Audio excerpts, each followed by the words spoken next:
খাদ্য বিল, জমি বিলের পর এবার পেনশন বিল পাশ হলো লোকসভায়। 4 বাম দল, তৃণমূল, ডিএমকে, এআইএডিএমকে সত্ত্বেও বিজেপির সায় দেওয়ায় বুধবার লোকসভার ছাড়পত্র পেয়ে যায় pension bill.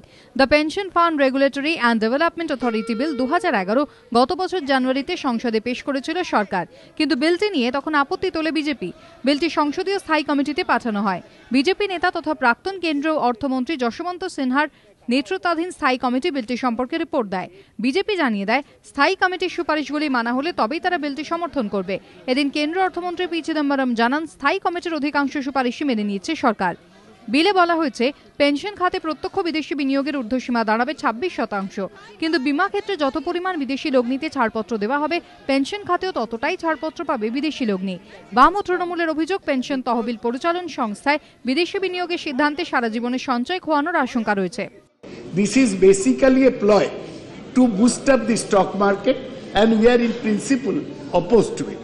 We are also opposed to the introduction of FDI in the pension sector.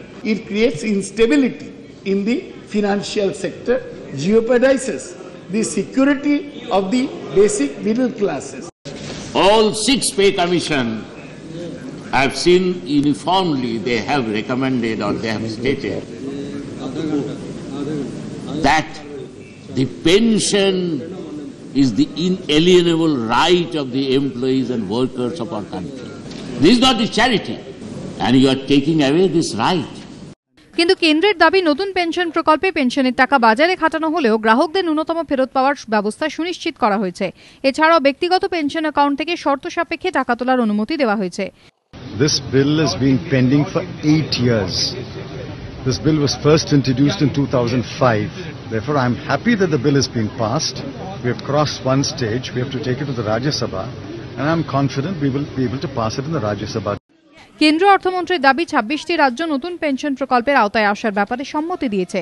Pension তহবিল তৈরি হয়েছে 35,000 কোটি টাকার। বণিক মহলের একাংশের মত, পেনশনের এই বিপুল টাকা যদি বাজারে খাটে তাহলে তা দেশের আর্থিক বৃদ্ধিতে গতি আনতে পারে, কারণ এই টাকার একাংশ পরিকাঠামো খাতে বিনিয়োগ করবে বেসরকারি সংস্থাগুলি, যা অর্থনীতিকে চাঙ্গা করার পক্ষে সহায়ক হয়ে উঠতে পারে। এবিপি আনন্দ।